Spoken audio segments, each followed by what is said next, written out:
Hey guys, just trying to figure this out if this is working. So today I want to just talk a little bit about the digestive system, but I'm going to wait for everyone to log on. And I'll be releasing a full video on this, but I wanted just to mention it's kind of an important thing. I'll be talking about, hey Mark, I want to talk about SIBO, okay, small intestinal bacterial overgrowth.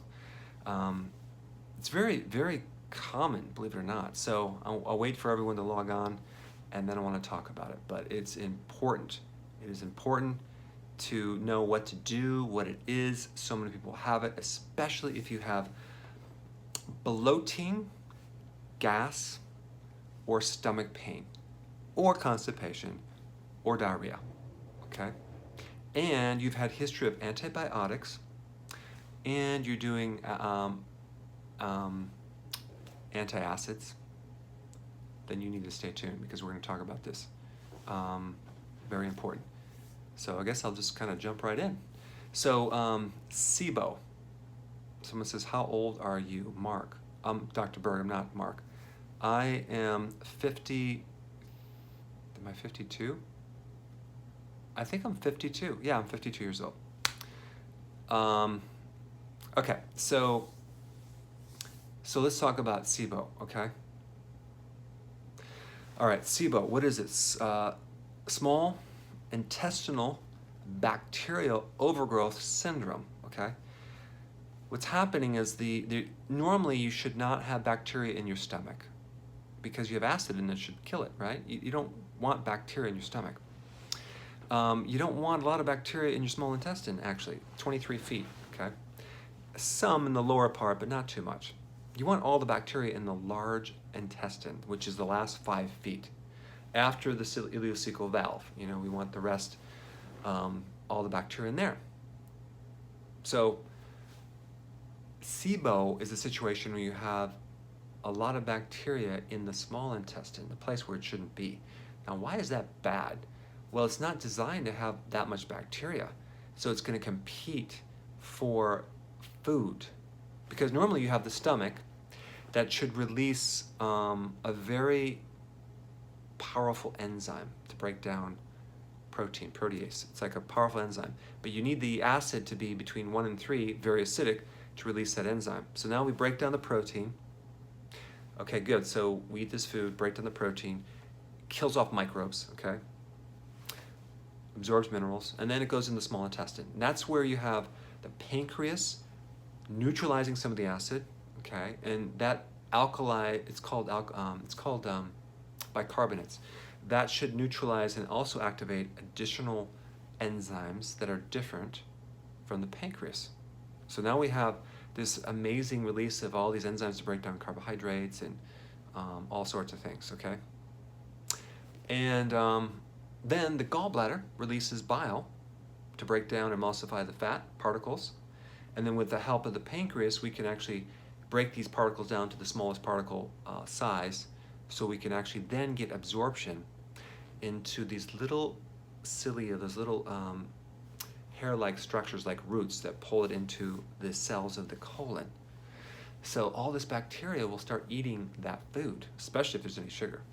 Okay, so they'll start eating the food, and you don't want that because you're going to be starved of energy. And you're going to get all this bacteria, they're going to create all this gas, and you're going to be like messed up. So that's what's happening. So now, how do you get this thing, okay? Well, number one, it usually comes from consuming food too frequently. Because there's this thing that happens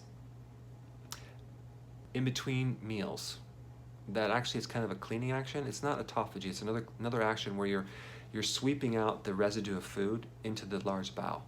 Okay, that's why like after three hours after eating, your stomach gurgles and it kind of does some stuff. Well, that's what it's doing. It's cleaning in between the meals. So, but if you don't actually do intermittent fasting and you're snacking between meals and you're doing 5 meals a day, you never get the cleaning. So you get a lot of food that stays there, and then you're going to get bacterial overgrowth. If you've been on an antibiotic or an antacid, you neutralize the stomach, or you're getting older and your stomach acid's not there, you can't kill off the microbes from the food that you're eating. There's a lot of microbes in food, by the way, vegetables and everything. And that's going to end up through the system and start growing that way. So now you are bloated and you're like constipated and you don't know what to do. Here's a simple solution. There's three main things. One is you have to acidify the stomach. Apple cider vinegar works great. Betaine hydrochloride is really awesome too. You need a lot of it. There is a product I have. You don't have to get it, but it's just something that's convenient. It's a combination of betaine hydrochloride and apple cider vinegar pills. I would take probably 9 of those. My guitar teacher found that if he could consume quite a few of them, he can go to 5 guys. Obviously, he was not educated in what I'm doing. So the point is that you want more of this acidifier. You take it in the body, and then the stomach starts getting corrected. Now it starts killing off the microbes because they can't live in that acidic stomach. So the next thing you do is you do intermittent fasting. Very, very important because it gives your body a chance to do the self-cleaning thing in between the meals. Very important. Third thing is you're going to do a combination of herbal things that are going to be really make it a better environment for the unfriendly pathogens to be there. And that would be like oregano, garlic, thyme, peppermint oil encapsulated and coated. And also, there's one more. Oregano, thyme, garlic, and it'll come to me. Okay, it'll be in the video that I'll release. But anyway, you take these herbal things. It starts to create the right environment, and then it'll actually that's the best thing you could do. The last thing you might want to realize is that stress can also make it so it never fully gets better. So if there's any type of emotional stress or whatever you're going through, you have to figure out how you have to solve that, because that's going to be a really important thing. I mean, I've had people even just focus on reducing their stress and they didn't do anything else. Problem solved. So that's just something to think with. Okay? All right, now I'm going to answer some questions here. What do you use? Oh, I have to mention one thing. The worst thing you can do for SIBO is to consume more probiotics or more fiber. You don't want to do that because it's going to add more food and more microbes. You're trying to get rid of them. So you don't want to do that with this, okay? But you can consume some fiber, but it has to be something called low FODMAD. And I actually released a video on that. If you look at my recent one on bloating, I actually list all the foods that you can consume on that eating plan. In fact, what I'll do is I'll put a link down here when I'm done with this video. Okay. Dr. Berg, could you recommend a good app to track macros? Yeah, I have one, but I have to release it yet. Give me a little more time, okay? Okay, so now how do I stop these messages from going so fast? Okay. Dr. Berg, is it bad to sleep during the day, not at night? The bottom line is just you need to sleep when you can sleep and get the sleep that at least 7 hours. And when you sleep is not as important as getting the sleep. Okay. My question is, since cherry juice has sugar, is it also good for gout to drink it? Well, you have to cherry pick your remedy. I'm sorry, I'm just kidding. No, you don't want to do the cherry juice for gout. The best thing to do for gout, and realize what spikes gout is insulin. Yeah. There's a couple things you can do for gout that will counter it. One thing is to alkalize the body with potassium citrate. Very, very important. Okay. I just released a video on uric acid crystals. I suggest you watch that when we're done here, and you could get more data on that, okay? All right, let's see here. I'm 37, have muscle strains more often. How do you keep your muscles younger? Oh, you just need to do intermittent fasting. That's gonna preserve your muscles more than anything. How can we build muscles on IF and keto? You have to do weight training. Will keto make you gay? No, it won't. Okay, no vegan and, let's see, no vegan and keto do not mix. I don't know what you're asking there, sorry. Is sprouting rice worth the effort? No, it's not. Diagnosis for SIBO. Yeah, it's SIBO, and there's a test that you can do. You go to a gastroenterologist and he can do a test where he measures the hydrogen gas and also the, I don't know if he measures carbon dioxide, but he'll measure hydrogen sulfide and methane gas.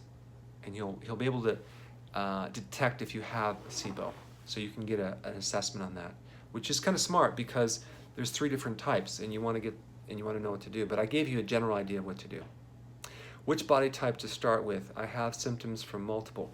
I would start with the adrenal body type information. Okay, the Keto Summit is at the Gaylord Hotel. Yes, it's going to be National Harbor in Maryland. It's a really nice one, and it's going to be very exciting.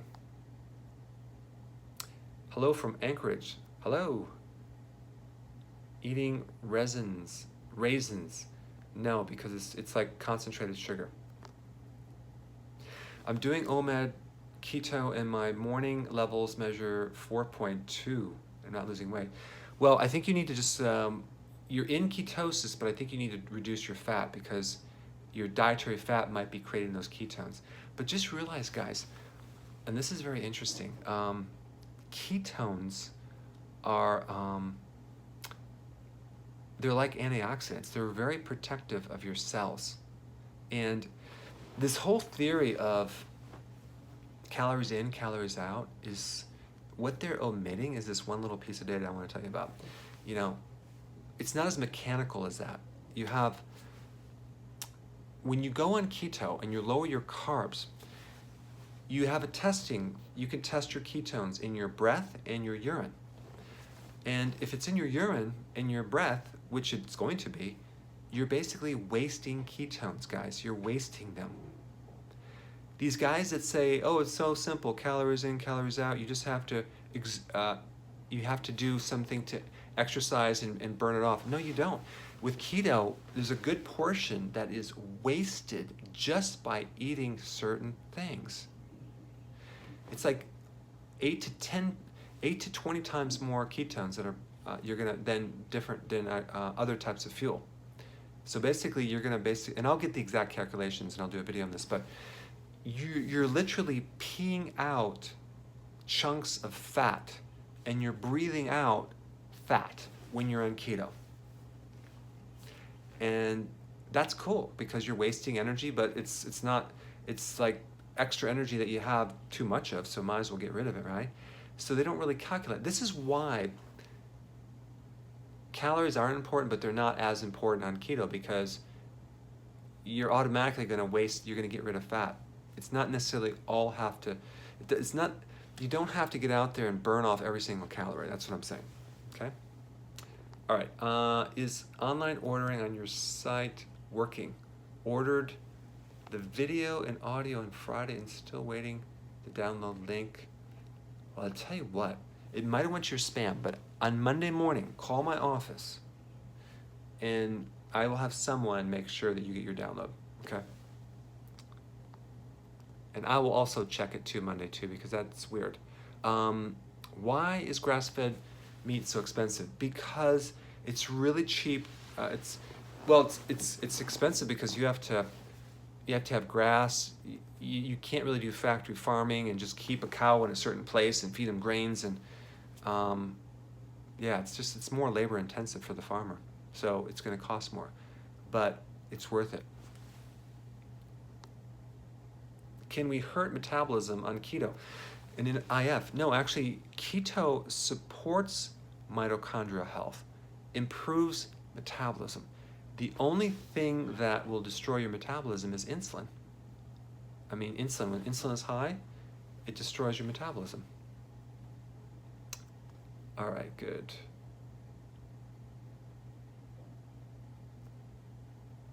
Dr. Berg, how do I get rid of man boobs? I actually have a video on this, and you're gonna have to do something about estrogen, okay? Will there be a summit in 2019? Yes, I'm going to be doing one in 2019 as well. Okay. GMO and soy foods add food. I'm not sure your question. Let's see. What do I eat to lose belly fat? That's going to be an hour. I have a whole video on that. You can watch that or get my book. That would be the best thing. Why is it when I consume probiotics and I eat plenty of fiber in my meal, my mood stabilizes and it makes intermittent fasting that much easier? Because you're feeding the microbes. The microbes then can help stabilize blood sugars. And by the way, guys, if you don't have SIBO, you need to be consuming good amounts of fiber from vegetable. I consume 7 to 10 cups every day, but I don't have SIBO, so it's fine. But that fiber is very, very important into feeding the microbes. So the microbes can help you lose weight. They decrease appetite. The tremendous amount of potassium in the vegetables help stabilize blood sugars.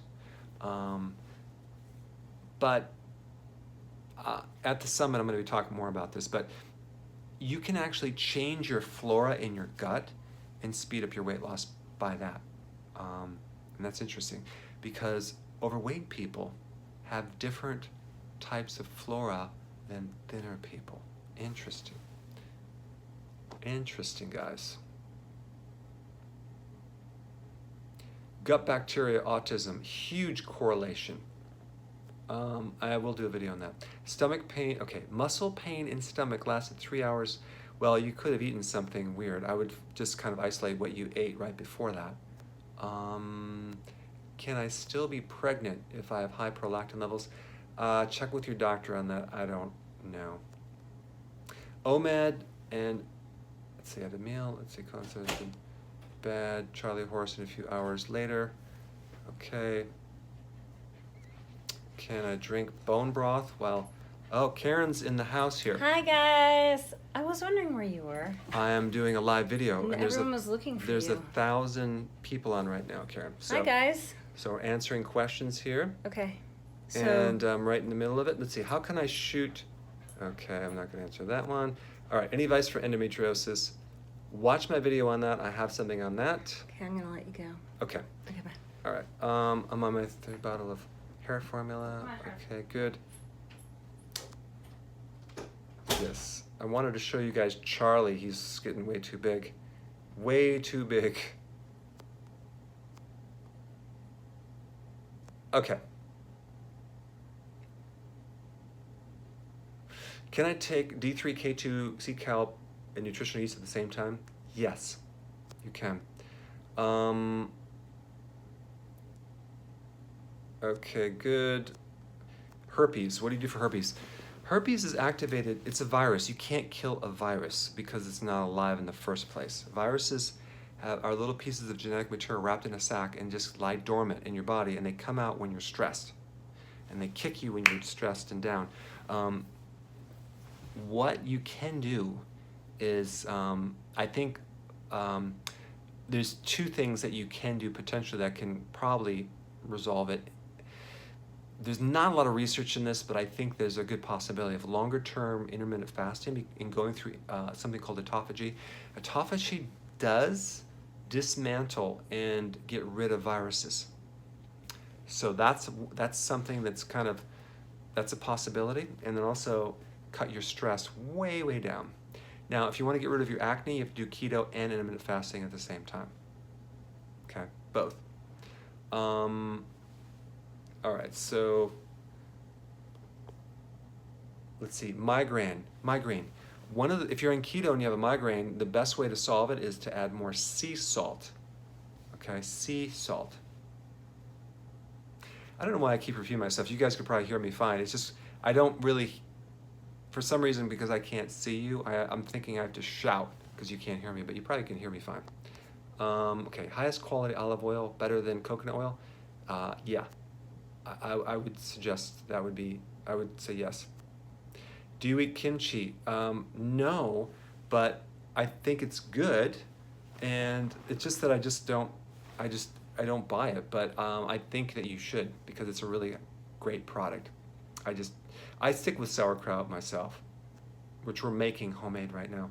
Let's see. Does keto lower testosterone levels? No, it increases it.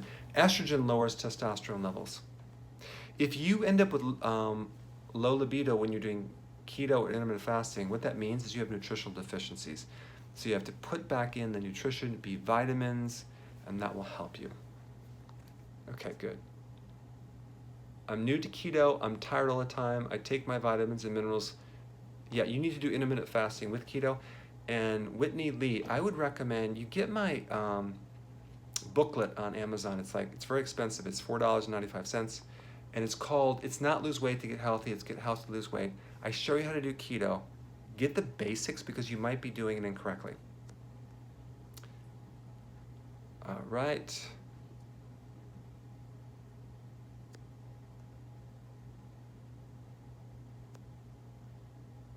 Any veggies you can have unlimited amounts of?